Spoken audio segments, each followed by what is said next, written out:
तर episode number 2. तर आजच्या एपिसोडमध्ये काय झालंय, सुरुवातच अशी झाली आहे की निकीपासूनच सुरुवात झाली आहे. तर चला आपण बोलूया आजच्या एपिसोडबद्दल.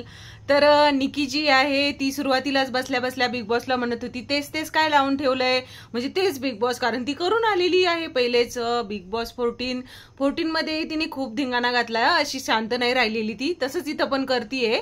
तर सांगायचं झालं तर सुरुवातीला ती तसं बोलल्यानंतर बिग बॉसने तिला बोलवलं, म्हटले चला आता वेगळं काहीतरी करूया, आणि सर्वांना बोलवलं लिव्हिंग एरियामध्ये बोलवलं आणि बऱ्याचशा गोष्टी आहेत की त्यांना सांगितल्या की म्हणजे त्यांना सांगत होते लिव्हिंग एरियामध्ये. तर लिव्हिंग एरियामध्ये बोलवल्यानंतर ज्या वर्षाताई आहेत त्या मेकअप करत होत्या, तर ही गेली त्यांना बोलवायला, आणि बोलवायला गेल्यानंतर म्हटली की चला. तर वर्षाताई बोलल्या की तू चांगला मेकअप करून गेली आहे, तू लिपस्टिक वगैरे लावून गेली आहे, माझी लिपस्टिक राहिली, मी नंतर येते. मग तिने म्हणजे वर्षाताईंनी वाट बघायला लावली, मेकअप करत होती त्यामुळं. तर त्याच्यानंतर मग आली आणि बसली तिथे. तर बिग बॉसने सांगितलं त्यांना की जे काही तुम्ही निवडून दिलेले आहेत लोक, म्हणजे जे आहेत कोण कोण होतं त्यामध्ये, मला तरी वाटतं धनंजय, इरिना ती गर्ल, आणि त्याबरोबर सूरज. तर ह्या तिघांना समजून सांगितलं की तुम्हाला तर रद्द केलं होतं यांनी, म्हणजे तुमचे काही तुम्ही पॉइंट्स मांडत नाही, तर यांनी तुम्हाला निवडलंय, तर आता मी तुम्हाला निवडतोय, किराणा वगैरे जो आहे तो. तर जी काही यांच्याकडे करन्सी होती त्याबद्दलचा तो किराणा यांना तिघांना पाठवलं घ्यायला. तर त्याचबरोबर पाठवल्यानंतर तर त्यांना सांगितले की तुम्हाला निर्णय क्षमता नसल्यामुळं निवडलं आहे, तर मग आता यांना पाठवलं किराणा वगैरे आणायला. तर ह्या तिघांपैकी इरिना काहीच खात नाहीये वाटतं, तिला काहीतरी उपवास आहे, एकादश वगैरे पकडते असं म्हणजे तिने सांगितलं होतं आर्याला. तर त्याचबरोबर किराणा आणायला गेले हे तिघं. तर ह्या डीपी म्हणजे धनंजय आणि सूरजचं डोकंच चाला ना, काय घ्यावं काय नाही. तर निकी बोलत होती मी जर असते तर मी घेतलं असतं काय काय घ्यायचं ते. तर मग जान्हवी किल्लेकरकडं ऑलरेडी बेड आहे, कारण रितेश सरांनी सांगितलं होतं तेव्हा तिने बेड निवडला होता. वर्षाताईंनी काहीच काम नाही करायचं अशी पावर निवडली होती, तर त्या विषयावर तो बोलूच आपण पुढे. तर त्याच्यानंतर काय झालं, जे सूरज आहे, सूरज बोलला की भेंडी घ्या भेंडी. तर त्याची ती भाषा वगैरे छान वाटलं त्याला बघूनही. तर त्यानंतर जी निक्की आहे ती निक्की बाहेरनच ओरडत होती की हे घ्या ते घ्या, मी असते ते हे घेतलं असतं ते घेतलं असतं. तर त्याच प्रमाणे इथे जान्हवीकडं ब्रेड होता, त्या जान्हवीकडे बेड होता, तर तिला खाली नाही झोपावं लागणार आहे.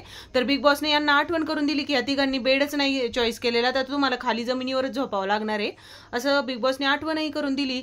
त्यानंतर जे काही प्रॉब्लेम होते, तर त्यानंतर पुन्हा निक्कीने काय केलं, जी निखिल आहे निखिलने तिला सांगितलं की जी अंकिता आहे वालोलकर, तिने काहीतरी लुक दिला, तिचे सावंडो ब्रेड आले आणि चकी नोवा जो आहे त्याबद्दल चर्चा चालू होती. तर अंकिताने काहीतरी लुक दिला वाकडा. तर ही बोलली की मी आता तिला दाखवते काय असतं ते वाकडं चेहरा केल्याचं. तर असं जान्हवीला ती बोलत होती. त्यानंतर आलं योगिताला आता 2 दिवस झालेत घरात येऊन आली तिला नवऱ्याची आठवण, म्हणजेच जो सौरभ आहे तो सिरियलमध्ये त्याचं नाव मल्हार होतं, तर अंतरा आणि मल्हार असे नाव होते त्यांचे. तर तिला आली आहे नवऱ्याची आठवण आणि रडायला लागली. तर सगळे तिला समजावत होते की रडू नको असं तिथे चाललं होतं. त्यानंतर पुन्हा निक्की आणि वर्षाताई ज्या आहेत त्यांच्यामध्ये पुन्हा एकदा सुरुवात झाली. तर वर्षाताईंनी निवडलं होतं पॉवर कार्ड आणि रितेश सरांनी सांगितलं होतं नुसतं बसायचं, पण पर्सनल कामं कोण करणार, जसं की चहा केस वगैरे विंचरायचे. तर निक्कीने एक दिवस केलं, गुडी अशी वागली त्यांच्याशी, आणि नंतर दुसऱ्या दिवशी सकाळी काय झालं काय माहिती, त्यांना बोलली की हे काय तुमचे पर्सनल कामं तुम्ही करू नाही शकत का, आता मी तुमचे केस विंचरायचे का, डायरेक्ट स्पष्टच बोलती ती, असं करते. त्यानंतर मग त्या बोलल्या तू काल का बरं केलं, ती म्हणे माझे मूड स्विंग्स होतात, मी करू शकते असं. तर तिचं ते बोलणं झालं. तर निक्कीने त्यांना स्पष्ट सांगितलं तुमचा चहा तुम्ही करत जा, मी तर काही करणार नाही. त्यानंतर वर्षाताई गेली आणि सर्वांना सांगायला लागली की निक्की काय करतीये, कालपर्यंत तर मला स्वतःहून म्हटली मी असं असं करणार आहे, तुमच्या पुढं पुढं करणार आहे ना, आज काय झालं काय माहिती, असं त्यांचं बोलणं झालं. त्यानंतर अरबाज आणि निक्कीचं जो की प्रोमोमध्येही आलं होतं, जो आहे घनश्याम जो आहे तो ह्या दोघांचं सूत जुळवण्याचं काम करत होता. जसं की अरबाज म्हणत होता चहाचं, तर अभिजित जो आहे तो पण तिथंच होता. तर सांगायचं झालं तर अरबाज आणि निक्कीचं चाललं होतं फ्लर्टिंग, त्यात घनश्याम पण साथ देत होता. तर त्याच्यानंतर घरामध्ये काय झाले, जसं की वर्षाताईंनी सगळ्यांना घराने सांगितले निक्की बद्दलचे, तसंच निक्की ही गेली आणि जो अभिजित आहे त्याला सांगत होती की असं काय करता ते, यांना पॉवर कार्ड दिलं म्हणजे यांचे काय मी केस विंचरून द्यायचे का, असं बरंचसं काही पर्सनल ज्या गोष्टी आहेत त्या मी काय यांच्या करायच्या का, असं सांगत होती. तर धनंजय जे आहेत त्यांनी समजून सांगितलं जाऊ दे नको काही बोलू. तर त्याच्यानंतर जी आर्या काहीतरी असं नवऱ्याबद्दल बोलत होती, तर नवऱ्याबद्दल बोलत होती, तर तिला कशाचं रडायला आलं काय माहिती, तर ती रडत बसली तिथं. तर तिथं सूरज जो आहे तो आला आणि तिला समजावत होता, पण ती पोरगी अशी का तिने ऐकूनच नाही घेतलं समोरून काय बोलतोय काय नाही, शांत म्हणजे त्यालाच मधीच काहीतरी बोलली. तो चांगलं समजून सांगत होता की रडू नको असं करू नको, पण त्याला भावच देत नाहीये कोणी घरामध्ये. तर अशा प्रकारे आर्या रडत होती, तर सूरज समजावत होता. तर त्याच्यानंतर बिग बॉसने सर्वांना लिव्हिंग एरियामध्ये बोलवलं. तर का तर वर्षाताई आणि जो अरबाज आहे ते बेडवर बसलेले होते, कारण यांना स्लीपिंग बॅगा दिलेल्या होत्या आणि खालीच बसायचं होतं जमिनीवर. तर यांनी नियम मोडले. तर नियम मोडला तर अरबाजने पण होता आणि वर्षाताईंनी पण मोडला होता. पण मग नियम मोडला तर हिला रडायला आलं की मला खाली जमिनीवर झोपावं लागल, यांच्यामुळे स्लीपिंग बॅगा मिळणार नाही. तर अशा प्रकारे त्यांची करन्सी पण हिसकावून घेतली आहे, काय असेल ती 50,000 का काय. त्याचबरोबर अशा प्रकारे वर्षाताईंना खूप काही बोलली ती, तर तंगडेवर करून झोपतात असं बरंच काय काय काय काय बोलत होती. तर त्या पण रडायला लागल्या की ही असं काय बोलतीये, कॅरेक्टर बद्दल पण बोलत होती. तर घरातल्या कोणीच साथ नाही दिली, म्हणजे साथ कोणीच दिली नाही की बोलू नको म्हणून, मोठ्या आहेत त्या. निक्की आणि वर्षाताईंचे भांडणं चालूच होते. तर त्या भांडणामध्ये कुणीही मध्ये बोलले नाही. त्यानंतर वैभव आणि जे निखिल ते आले आणि बोलले निखिलला बोलू नको. तर ती बोलत होती की यांना कुणीच बोलत नाही, मीच एकटी बोलायचं का, म्हणजे बरेचसे काही पॉईंट्स आहेत ती बोलत होती त्यांना. तर अरे तुरे करून पण बोलली, असे बरेच काय काय त्यांचं झालं.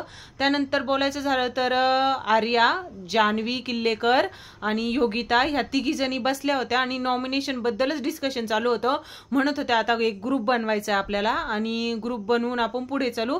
इरिना जी आहे तिलाही बोलून घेतलं, पण तिला काही भाषा कळत नाही, त्यामुळे तिला काहीच कळलं नाही काय बोलतात ते.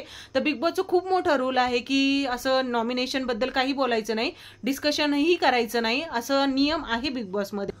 त्यानंतर काय झालं, जी आर्या आहे ती आर्या आली किचनमध्ये आणि कांदा चिरत होती. तर आधी ती रडत होती, हे तर माहितीये तिला, नवऱ्यांबद्दल ती काहीतरी बोलत होती. तर तिला राग आला की मला का बरं असं बोलतात ते. तर त्यानंतर ती कांदा चिरत होती. तर बिग बॉस जे आहे ते बोलले तू का रडत होती, लोकांमुळेच रडत होती ना. तर ती सेम तेजस्वी प्रकाश सारखीच ऍक्टिंग करतीये, कारण ती बोलती की माझा नवरा आहे, माझे पती आहेत बिग बॉस. तर जसं तेजस्वी प्रकाश बिग बॉस 15 मध्ये बोलायची की बिग बॉस माझे पती आहेत, तशीच सेम ती बघून आली बहुतेक बिग बॉस 15, तेजस्वीची सेम ऍक्टिंग करताना दिसली आहे इथे आर्या. तर त्याचप्रमाणे पुढे तर नियम भंग झालेला आहे, त्यामुळे जी करन्सी आहे यांच्याकडची ती सगळं रिटर्न घेतलेली आहे. त्याचबरोबर ज्या निकी आहे एकटीच रडत बसली होती, तिथं घनश्याम आला आणि समजावत होता रडू नको. निखिल पण आला, समजावत होता रडू नको. तर ती म्हणत होती, रडत होती की मला जमिनीवर झोपावं लागू राहिलं दुसऱ्यांमुळं, मी त्यांना बोलले म्हणून मला वाईट नाही वाटत आहे, मला जमिनीवर झोपावं लागतंय म्हणून. तर सडलेलं बटाटा वगैरे काय काय काय काय ती बोललेली आहे, म्हणजे पूर्ण हद्दच पार केली निकीने.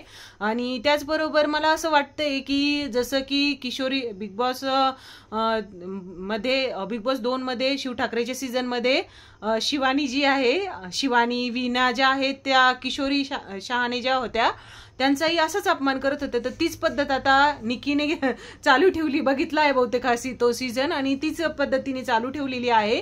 तर सांगायचं झालं तर यांच्याकडनं करन्सी घेतलेली आहे पूर्णची पूर्ण जी होती दिलेली. तर निकीने इथं बोललंही वर्षा ताईंना की तुम्हाला उचलून बाहेर फेकू शकते, आणि तसं केलंही. नॉमिनेशन मध्ये म्हणजे दाखवलंय की तिने पहिलं टार्गेट केलं आहे वर्षाताईंलाच, आणि जी सोडली आहे म्हणजे बंदुकीसारखी गोळी जशी असती तशी सोडली त्यांच्यावरती, आणि घराबाहेर नॉमिनेशनलाही काढलं आहे. तर तुम्हाला कसा वाटला हा भाग कमेंट सेक्शनमध्ये सांगा. असेच दररोज रिव्ह्यू बघण्यासाठी, लेटेस्ट अपडेट बघण्यासाठी चॅनलला सबस्क्राईब करून ठेवा.